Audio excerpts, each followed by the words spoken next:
and I just bury that bird.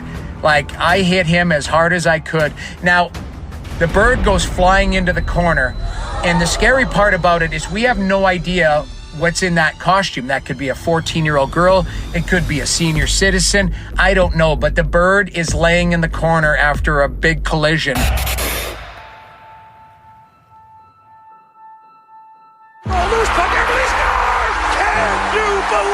I knew there wasn't a lot of time. I didn't realize there was only 5 seconds. I just jumped out into the crowd and started running towards them. So as I got the puck, all of a sudden I got rolled over. Here's Gretzky at the line. Whoa! He hit!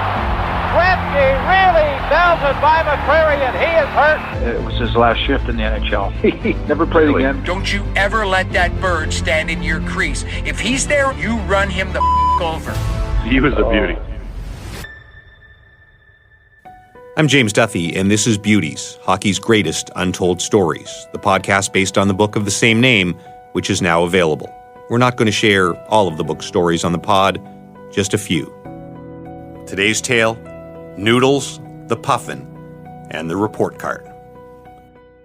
In 1991, the New York Islanders draft a skinny, mulleted goalie from Alberta named Jamie McLennan, or as most know him, Noodles. He earns the nickname in junior for constantly cooking pasta on a tiny portable stove on the team bus. During his rookie year, Noodles joins the Islanders' American Hockey League team in Newfoundland for 2 games against the St. John's Maple Leafs, Toronto's farm team. The Islanders' goaltending coach is Billy Smith, a hockey legend renowned for both his ability to stop the puck — he backstopped all 4 Islanders Stanley Cup wins — and also his temper. When Billy played, you took your life in your hands if you went near his crease. Oh, Billy Smith's into it now.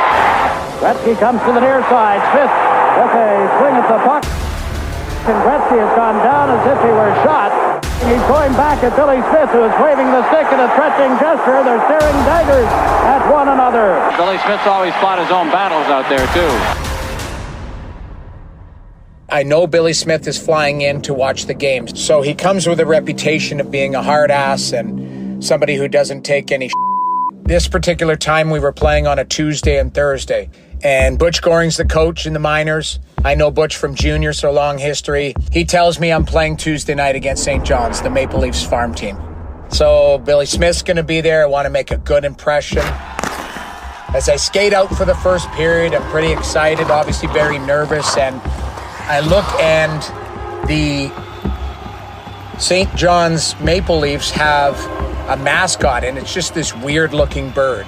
I found out years later his name was Buddy the Puffin, but this bird is, flapping around on the ice and very erratic, and he's standing in my crease, kind of giving me like a hex as I skate towards him.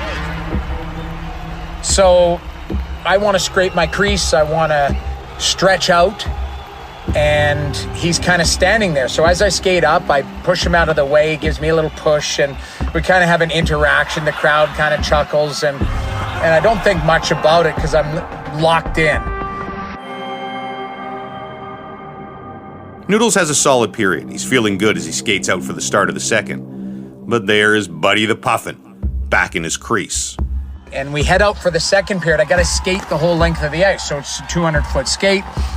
There's that bird again, flapping his wings, and he's standing in my crease. And as I get up to him, again, he's kind of in the way and kind of gives me a shove. I give him a shove. It's playful, but I want him to get the hell out of the way because, I'm trying to be locked in and focused for the game. Finally, the bird leaves, and again, Noodles doesn't think much of it for the rest of the game. He plays well. End up standing on my head. I stopped 35 for 36 shots or something like that, 36 for 37. I only allowed 1 goal that night. I'm first star. Walks into the dressing room proudly after the game, feeling he's made a good impression on his legendary goalie coach. I go into the dressing room, but Billy Smith is sitting in my stall. And I'm thinking, all right, he's going to congratulate me. And he's got this stern look on his face, and he's like, I need to speak to you outside right now. And I'm thinking, what the hell's going on here? And he takes me out in the hallway, and he's like, don't you ever let that bird stand in your crease ever again. And I was like, it kind of caught me off guard. I'm like, what are you talking about? Like, I just was first started. Did you not watch the game? And he's like, that bird. Don't you ever let that bird stand in your crease. If he's there on Thursday, you run him the over. Now Noodles is rattled. He thought he'd played a good game, and his goalie coach is yelling at him over a giant bird mascot. Noodles barely sleeps that night and quietly prays he doesn't get the start in the Thursday night game. Kept thinking like, what am I going to do if that bird's there? I don't want to start on Thursday. But during the off-day practice, Coach Butch Goring skates by and says, "You're going tomorrow." And I'm like, He can't sleep. Buddy is in his head. But when he goes out to start the game, he gets a break. Buddy's there, but this time he isn't really in the crease, so Noodles leaves him alone. I was terrible the first period. I think I allowed like 4 goals. So I should have been pulled. I'm thinking, okay, good. Get me out of there. I don't have to deal with this bird in the second period if he's standing in my crease. But Goring leaves the rookie in. And I swear to God, looking back, I think Billy Smith told Butch Goring to leave me in the net to see how I would deal with this bird. And as I skate out for the second, I get to skate 200 feet, and sure enough, that bird is standing in my crease giving me the hex. So I'm thinking, all right, you know what, to hell with this. I skate the whole length, and I get some speed going, and I just bury that bird. Like, I hit him as hard as I could.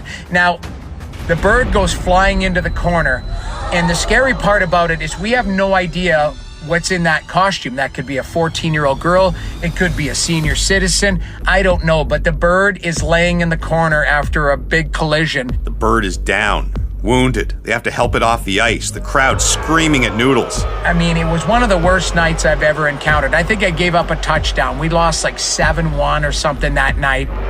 The team loses, and Noodles has killed the Puffin. He slumps back into the dressing room, defeated, embarrassed. And there is Billy Smith, waiting at his stall again. I'm thinking, all right, Billy Smith's going to really give me I embarrassed myself.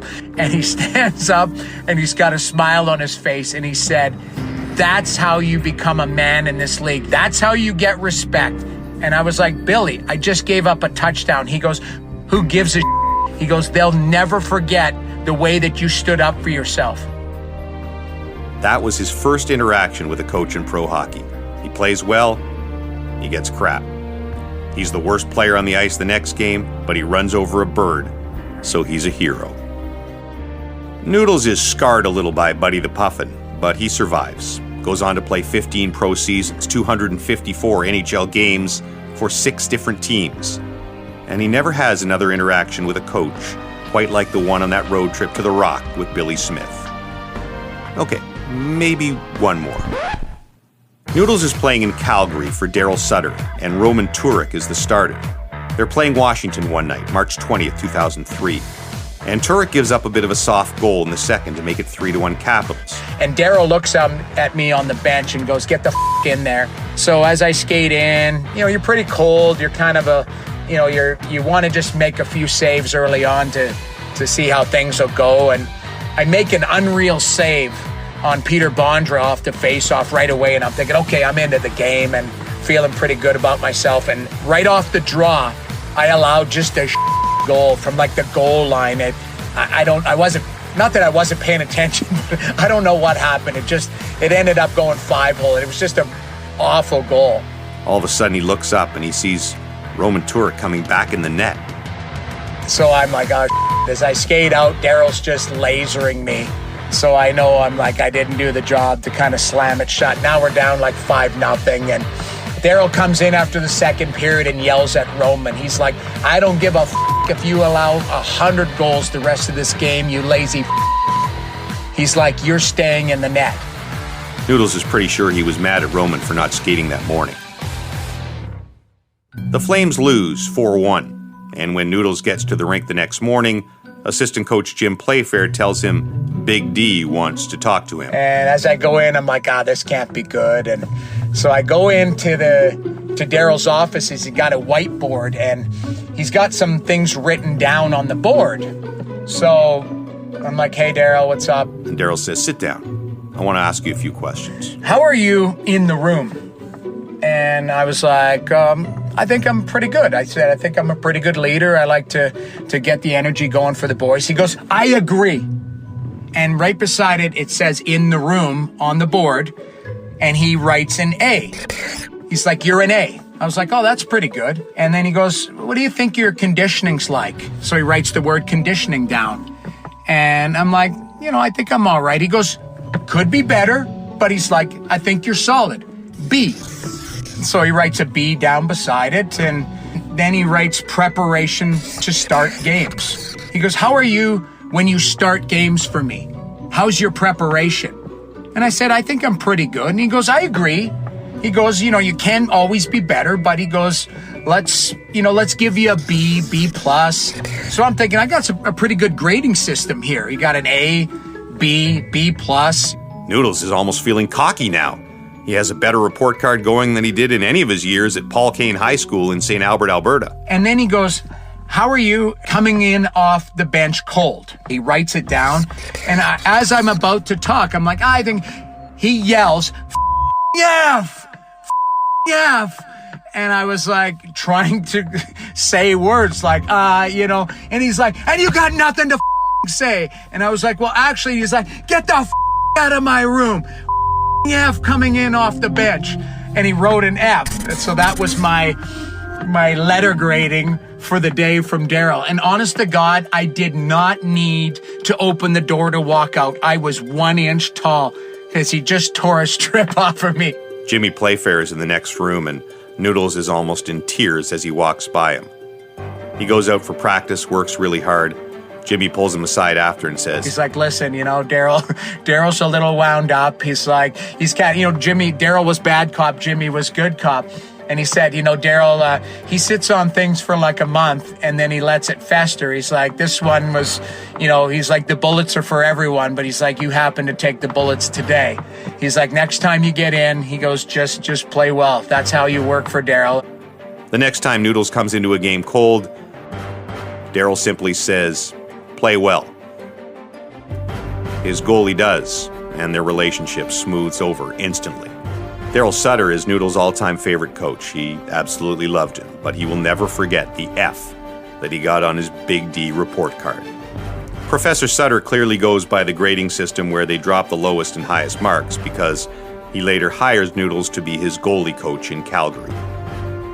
Noodles always gives his Flames goalies 3 valuable instructions. Stay in control, always keep your eye on the puck, and don't ever let a mascot take your crease.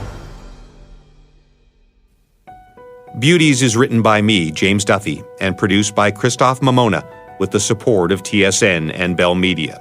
The book Beauties is available wherever you get your books. I think you'll like it. And don't forget to listen to our after show, Rubber Beauties, with the cast of the Rubber Boots podcast.